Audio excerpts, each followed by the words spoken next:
শ্যামলীর ভাই আর তার ওয়াইফ অরুর সাথে কথা বলা অবস্থায় হাতে নাতে ধরা পড়ে গেল শ্যামলীর কাছে। হ্যাঁ বন্ধুরা, এমনটাই দেখা যাবে। বিস্তারিত জানতে ভিডিওটিতে লাইক দিয়ে সম্পূর্ণ দেখতে থাকো। গল্পের শুরুতেই দেখা যায় কেতকে বারবার করে সবাই জিজ্ঞেস করতে থাকে, কেন তুই এই ডিভোর্সটা দিতে চাইছিস? আর তখন বলে, আমি তো চেয়েছিলাম নতুন করে সবকিছু শুরু করতে, কিন্তু শ্যামলী তো চান না। শ্যামলী যখন চান না, একতরফায় তো আর সবকিছু হয় না, তাই মিথ্যে মিথ্যে এই সম্পর্কটা রেখে আর কি লাভ? তাই আমি চাচ্ছি যে ডিভোর্সটা হয়ে যাক, এটাই ভালো হবে। এ কথা বলে অনেকে সেখান থেকে চলে যায়। এদিকে শ্যামলী দাঁড়িয়ে থাকে, খুব কষ্ট পেতে থাকে। শ্যামলীর চোখ দিয়ে জল পড়তে থাকে। ঠিক তখনই রোহিণী মন্দারকে বলছে, এই মন্দার, তুই কি করলি রে? তুই কি করলি? তুই এই কাজটা করেছিস, এতে তো উল্টো আরো ওদের ডিভোর্সটাই হয়ে যাচ্ছে। আর তখন বলে, সত্যি রে, আমি ভাবতে পারিনি যে এমনটা হবে। মন্দার তখন বলতে থাকে, আমি বুঝতে পারছি না কি হবে এখন। এমন একটা সর্বনাশ হবে, এখন কিভাবে আটকাবো বলতো রোহিণী? যদি সত্যি সত্যি ওদের ডিভোর্সটা হয়ে যায়, এরপর সবাই বাড়ির উদ্দেশ্যে চলে যায়। অন্যদিকে দেখা যাবে শ্যামলীর ভাই আর তার বউ বাড়িতে চলে এসেছে, আর এসেই দিদি বলে চিৎকার করে ডাকতে থাকে। ঠিক তখনই শ্যামলীদের বাড়িতে কাজের মেয়ে দুটো বলছে, কি ব্যাপার আপনারা এখানে? আচ্ছা, আপনারা এখন বাড়ি থেকে যান, ঠিক আছে? বাড়িতে কেউ নেই, যখন আসবে তখন নয় আসবেন। এ কথা বললে শ্যামলীর ভাইয়ের বউ তখন বলতে থাকে, এই শোনো, কাজের মেয়ের মতো থাকবে, একদম বেশি কথা বলবে না, বুঝতে পেরেছো? যাও, আমাদের খিদে পেয়েছে, খাবার নিয়ে আসো। এরপর তারা কিছুই বলতে পারে না, খাবার এনে দেয়, আর ওরা পেট ভরে খেতে থাকে। এদিকে দেখা যাবে শ্যামলী, মন্দার, রোহিণী সবাই বাড়িতে ফিরে এসেছে। শ্যামলী দেখেই অবাক হয়ে যায়, বলে তোরা এখানে? আর তখন ওরা খাবার টাবার রেখে শ্যামলীর পায়ে গিয়ে পড়ে আর বলে, দিদিরে, আমার থাকার জায়গা নেই, আমাদের কোথাও জায়গা নেই, আমরা কোথায় থাকবো বল, আমাদেরকে একটু ঠাঁই দিয়ে। আর আরো অনেক অভিনয় করে অনেক কিছু বলতে থাকে। অন্যদিকে দেখা যাবে ওপর থেকে অরু সমস্ত কিছু দেখতে পায়। মন্দার এই সমস্ত শুনে কিছুতেই সহ্য করতে পারে না, আর বলে, ধান্দাবাজির জন্য এখানে এসেছিস না?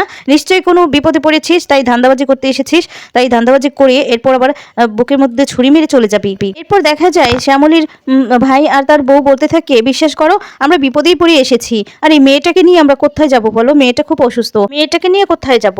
কথা বললে শ্যামলী তখন তার ভাইয়ের মেয়ের কাছে যায়, আর গিয়ে তখন বলতে থাকে, এটা যে পিপি, এই বলে জড়িয়ে ধরে। আর তখন এটা দেখে শ্যামলী ভাই আর তার বউ বলতে থাকে, আমি জানতাম দিদি আমাদের মেয়েটাকে দেখে সবকিছু ভুলে যাবে, কিচ্ছু মনে রাখবে না, ঠিক আমাদেরকে মাফ করে দিবে। এরপর দেখা যায় শ্যামলী বলতে থাকে যে আমি কিচ্ছু বলিনি, কোনো কিছুই বলিনি, আর তোদের এই বাড়িতে জায়গা কিছুতেই হবে না। আর তোমাদের যখন এতই অসুবিধা, তাহলে এই মেয়েটা, তোমাদের মেয়েটা আমার কাছে থাকবে, ঠিক আছে? রোহিণীও তখন বলে, হ্যাঁ, তোমাদের মেয়েটা এই বাড়িতেই থাকবে, আমাদের কাছে থাকবে। আর শ্যামলী তখন বলে, তোমরা এখন এই বাড়ি থেকে যাও। আর তখন তার বউ বলতে থাকে, আমাকে এই মেয়ের থেকে আলাদা করে দিও না, এই ছোট্ট মেয়ের থেকে তার মাকে আলাদা করে দিও না, এই সমস্ত বলে কাঁদতে থাকে। কিন্তু এবার শ্যামলী খুব কঠিন, শ্যামলী কোনো কিছুতেই মানতে চায় না। মন্দার বলে, এদের কথাতে কিছুতেই গলবি না, এরা নিশ্চয়ই কোনো না কোনো মতলব নিয়ে এসেছে। তখন এদিকে তার বউ বলতে থাকে, আমরা মানছি যে অনেক অন্যায় করেছি, তার জন্য তুমি এই মায়ের কাছ থেকে একজন সন্তানকে কেড়ে নিও না, আমাদেরকে একটু জায়গা দাও, একটু বিশ্বাস করো। আর তখন শ্যামলী বলছি তো, আমি কোনো জায়গা দিতে পারবো না, এখানে কোনো জায়গা নেই তোমাদের, যাও, বাড়ি থেকে বেরিয়ে যাও। এরপর বলে, আমাদের জায়গা দিবে না? আর তখন শ্যামলী বলে, না দেখো ছায়া, তোমাদেরকে না আমার খুব ভালো করে চেনা আছে, বুঝতে পেরেছো?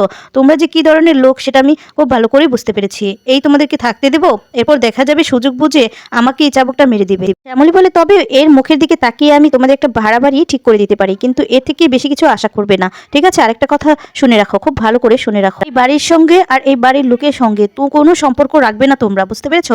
আর খোকন, তোকে একটা খুব ভালো করে কথা বলে দিচ্ছি, তোকে যদি দেখি এই বাড়ির লোকদের সাথে কোনো কিছু করেছিস, তাহলে তোদের দুজনকে কিন্তু ঘাড় ধাক্কা দিয়ে এই বাড়ি থেকে বের করে দিব, বুঝতে পেরেছিস? এরপর কাজের বাড়ির লোকদেরকে রোহিণী বলছে, ওদেরকে ওদের রুমটা দেখিয়ে দাও, আর বাড়াবাড়িটা ঠিক করিয়ে ওদেরকে সেখানে পাঠিয়ে দিবে, বুঝতে পেরেছো?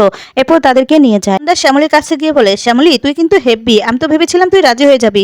আর তখন বলে শ্যামলী যে, না রে, শ্যামলী আর আগের শ্যামলী নেই রে, খুব পেতে পেতে সত্যি পাষাণ হয়ে গেছি। এই বলে শ্যামলী ওখান থেকে চলে যায়। এরপর দেখা যায় অরু খোকনের সাথে কথা বলতে থাকে, মানে শ্যামলীর ভাইয়ের সাথে। আর তখন বলে, বুঝতে পেরেছো, সন্ধ্যেবেলায় কিন্তু কিচেন রুমে তোমাদেরকে ঢুকতে হবে, শ্যামলী যেখানে কাজ করবে, আর সেখানে ঢুকে এমন কিছু করতে হবে যাতে করে শ্যামলীর বদনাম হয়। আর সেখানে যদি শ্যামলী ঢুকতে না দেয়, যে করে হোক হাতে পায়ে ধরে হলেও সেখানে তোমাদেরকে কাজের জোগাড়টা করতেই হবে, বুঝতে পেরেছো?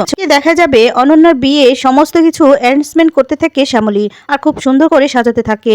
এরপরই অনন্যা অফিসের সমস্ত কালেককে নিয়ে চলে এসেছে, আর তখন তারা সবাই বলতে থাকে, সত্যি সত্যি শ্যামলীর মধ্যে না কিছু একটা আছে, এত সুন্দর করে সাজিয়েছে না, একা হাতে সমস্ত কিছু করছে, আগে তো এমন কোনো কিছু দেখিনি, তাই কিন্তু এখন দেখছি তো খুব সুন্দর করে ও সাজাচ্ছে, ওর হাতে জাদু আছে বলতে হবে। আরেকজন তখন বলতে থাকে, হাতে যদি জাদু না থাকে তাহলে কি খুব সুন্দর করে এত বড় একটা কোম্পানি চালানো যায় বলছিস? এরপর আরেকজন বলতে থাকে, অনেকের ছাড়ও তো খুব সুন্দর করে সব দিকটা সামলাচ্ছে। সামলাচ্ছে।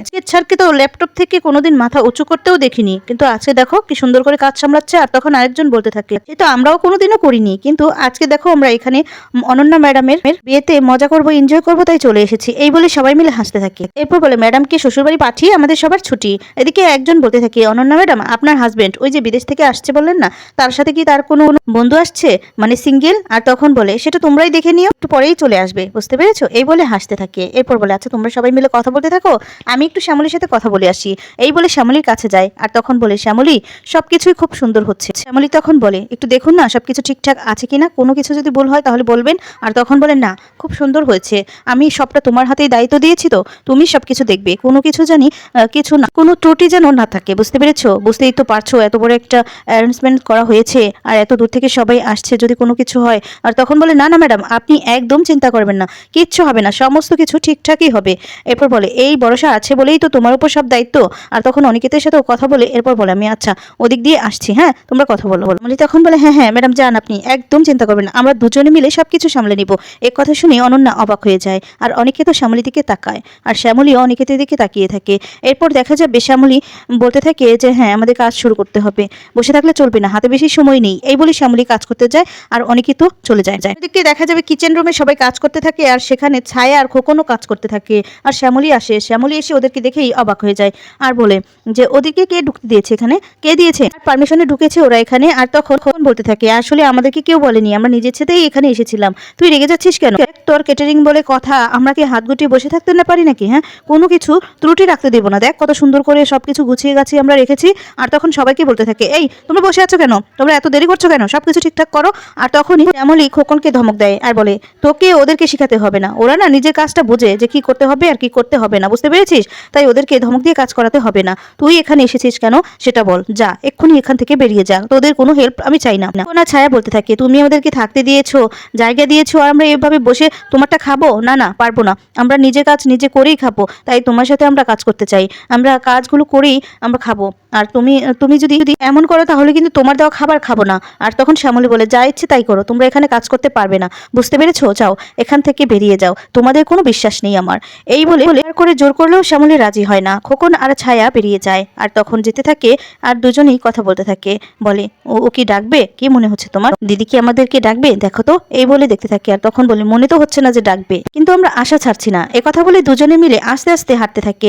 এরপর এদিকে দেখা যাবে শ্যামলীকে একজন বলছে সেখানে যারা কাজ করে, বলে যে, শ্যামলী ওদেরকে তাড়িয়ে দিলে, আমার মনে হচ্ছিল না, আমি জানি ওরা তোমার সাথে কি করেছে, কিন্তু এবার আমার মনে হচ্ছিল যে ওরা মন দিয়েই কাজটা করছিল, বুঝতে পেরেছো? দেখো কত সুন্দর করে সবকিছু করে দিয়েছে আমাদেরকে, তাছাড়া আমাদেরও তো লোকের প্রয়োজন, একা হাতে তো আমরা কাজ করতে পারবো না। আর তখন বলে, তুমি বলছো মানে ওরা কাজ করতে পারবে, ওরা কিছু করবে না তো?